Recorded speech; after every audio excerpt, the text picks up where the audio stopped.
दोस्तों, इतिहासकारों के मत से 1206 ईस्वी से 1526 ईस्वी तक भारत पर शासन करने वाले 5 वंश के सुल्तानों के शासनकाल को दिल्ली सल्तनत कहा जाता है। ये 5 वंश इस प्रकार थे। गुलाम वंश का शासन 1206 से 1290 ईस्वी तक रहा। फिर इसके बाद खिलजी वंश का शासन 1290 से 1320 ईस्वी तक रहा। इसके बाद आया तुगलक वंश, जिसे शासन 1320 से 1414 ईस्वी तक रहा। सैयद वंश का शासन 1414 से 1451 ईस्वी तक रहा और अंत में लोदी वंश का शासन 1451 से 1526 ईस्वी तक रहा और इसके बाद दिल्ली सल्तनत का शासन समाप्त हो गया। इनमें से पहले 4 वंश मूल रूप से तुर्क थे और आखिरी अफगान था। आज के इस वीडियो में हम बात करेंगे दिल्ली सल्तनत के खिलजी वंश की। खिलजी वंश एक तुर्को अफगान राजवंश था जिसने 1290 ईस्वी और 1320 ईस्वी के बीच 3 दशकों तक दिल्ली सल्तनत पर शासन किया था। 13वीं सदी के मध्य में खिलजी परिवार अफगानिस्तान से भारत आया और ये दिल्ली के दरबार में सैन्य सेवाओं के लिए प्रसिद्ध हुए। ये दिल्ली सल्तनत पर शासन करने वाला दूसरा राजवंश था। खिलजी वंश की स्थापना 1290 ईस्वी में जलालुद्दीन फिरोज खिलजी द्वारा की गई थी।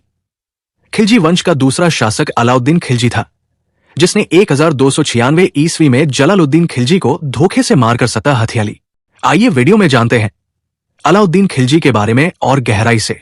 वीडियो में आगे बढ़ने से पहले अगर आपने अभी तक हमारे चैनल द हिस्ट्री कैसल को सब्सक्राइब नहीं किया है तो चैनल को जरूर सब्सक्राइब करें और साथ ही बेल आइकन को प्रेस करें ताकि आपको वीडियो का नोटिफिकेशन तुरंत प्राप्त हो सके। तो चलिए वीडियो में आगे बढ़ते हैं। अलाउद्दीन खिलजी का जन्म 1266 ईस्वी में अफगानिस्तान में हुआ था और वो तुर्की अफगान था और उसका वास्तविक नाम अली गुरशब था और उसका उपनाम सिकंदरसानी था। पिता का नाम शकूर बेग खिलजी था। अलाउद्दीन खिलजी का साम्राज्य अफगानिस्तान से लेकर उत्तर मध्य भारत तक फैला था। अलाउद्दीन खिलजी की मुख्य पत्नी मलिक आइजा, जो जलालुद्दीन की बेटी थी। अलाउद्दीन खिलजी ने कई अन्य विवाह भी किया, जिसमें दक्षिण भारत की रानियों से विवाह भी शामिल है। अलाउद्दीन खिलजी का प्रमुख पुत्र खिजर खां उत्तराधिकारी बनने की इच्छा रखता था।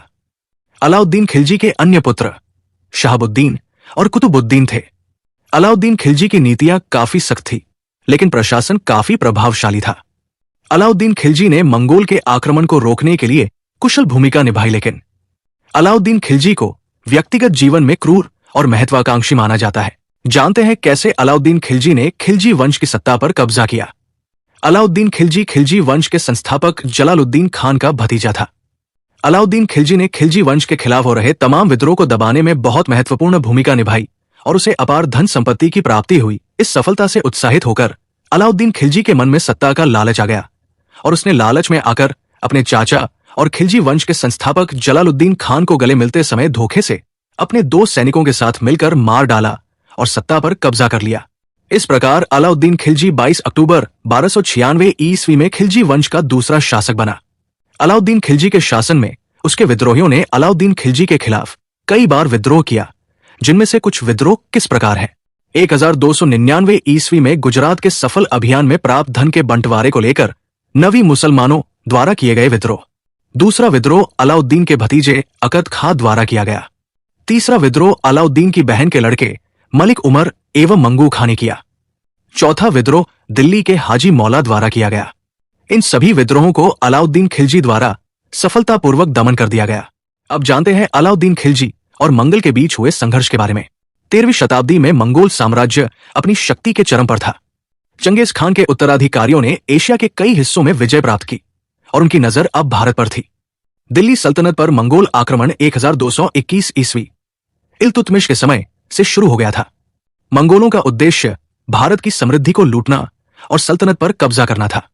अलाउद्दीन के शासनकाल में मंगोलों ने भारत पर कई बार आक्रमण किया, लेकिन उन्होंने हर बार मंगोलों को पीछे हटने पर मजबूर कर दिया। 1297 से 98 ईस्वी में मंगोल नेता सल्दी और कुल्गू ने गुजरात पर आक्रमण किया, लेकिन अलाउद्दीन खिलजी ने मंगोल को गुजरात से खदेड़ दिया। 1299 ईस्वी में मंगोल नेता कुतलू ख्वाजा ने दिल्ली पर सीधा आक्रमण किया, लेकिन यहां पर भी मंगोल को मुंह की खानी पड़ी। 1303 ईस्वी में जब अलाउद्दीन चित्तौड़ की विजय में व्यस्त थे, मंगोलों ने दिल्ली पर हमला किया, लेकिन एक बार फिर मंगल पराजित हो गए।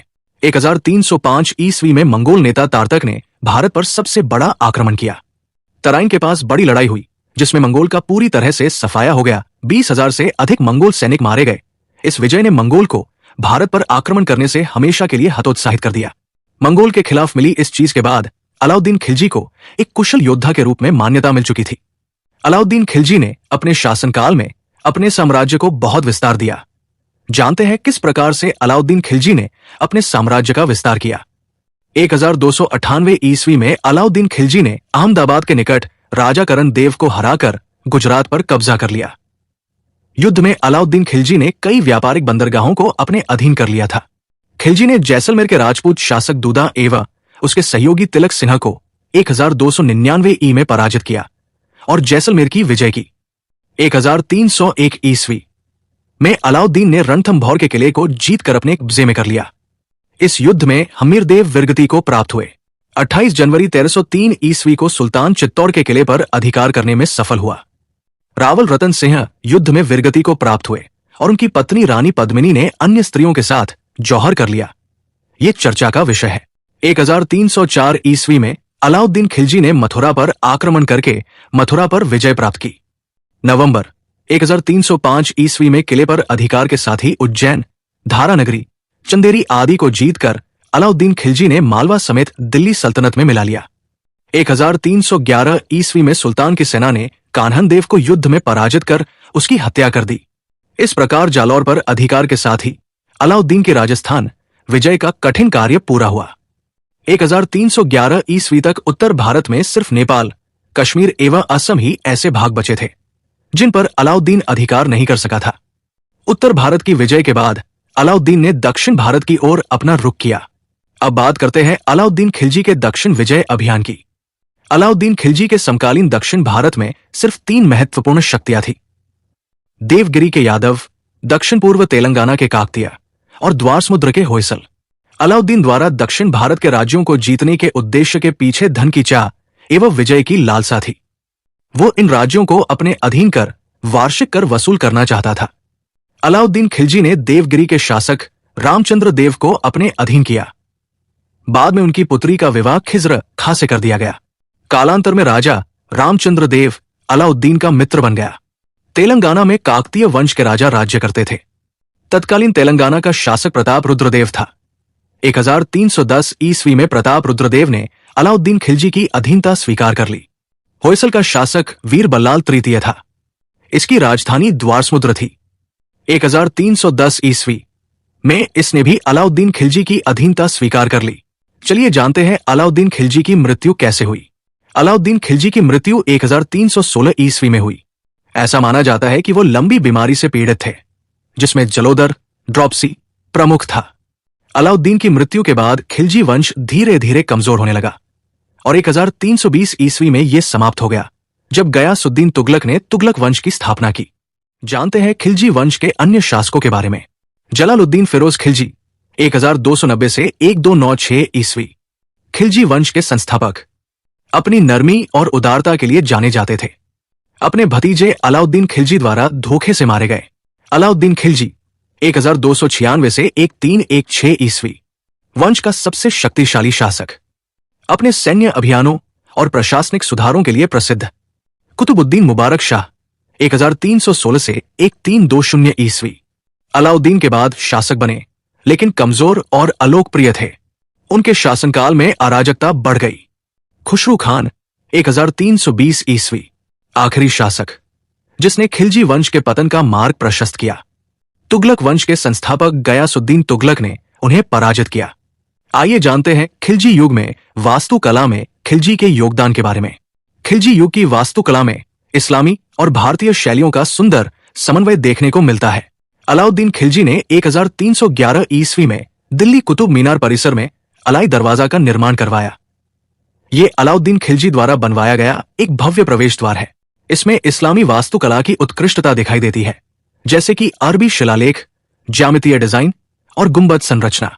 इसका निर्माण लाल बलुआ पत्थर और सफेद संगमरमर से हुआ है।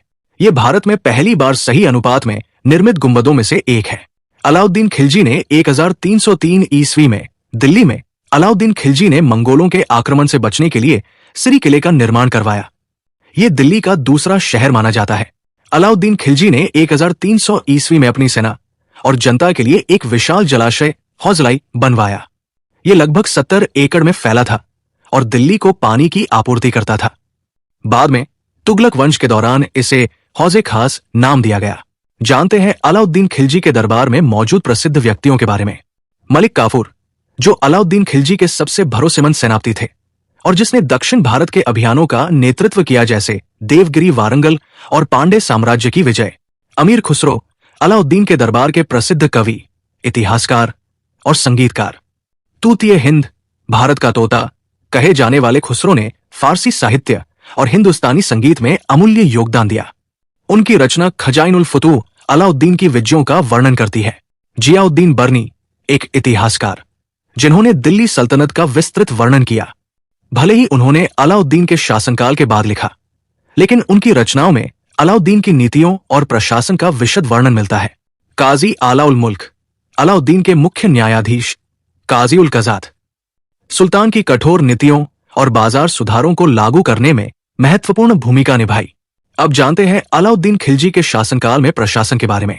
अलाउद्दीन खिलजी का शासनकाल दिल्ली सल्तनत के इतिहास में एक मजबूत और प्रभावी प्रशासन का उदाहरण है। उन्होंने अपने शासन को स्थिर और संगठित बनाने के लिए कठोर नीतियों और सुधारों को लागू किया। उनका प्रशासन सैन्य, आर्थिक और सामाजिक सुधारों का संगठित मिश्रण था, जिसने उनकी सत्ता को लंबे समय तक मजबूत बनाए रखा। अलाउद्दीन खिलजी ने एक बड़ी और स्थायी सेना बनाई, जिसमें सैनिकों को नकद वेतन दिया जाता था और सैनिकों की नियुक्ति और उनके घोड़ों की नियमित जांच होती थी।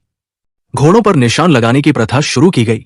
सैनिकों की पहचान के लिए हुलिया, व्यक्तिगत विवरण का रिकॉर्ड रखा गया। मंगोल आक्रमणों से रक्षा के लिए दिल्ली और आसपास के क्षेत्रों में किलों का निर्माण कराया गया। अनाज, वस्त्र और दैनिक उपयोग की वस्तुओं की कीमतें तय की। बाजारों की निगरानी के लिए अधिकारियों की नियुक्ति की। संपन्न वर्ग, जमींदारों पर कठोर कर लगाए। राज्य की आय बढ़ाने के लिए भूमि की नई माप प्रणाली लागू की। अपराधों के लिए कड़े दंड निर्धारित किए गए।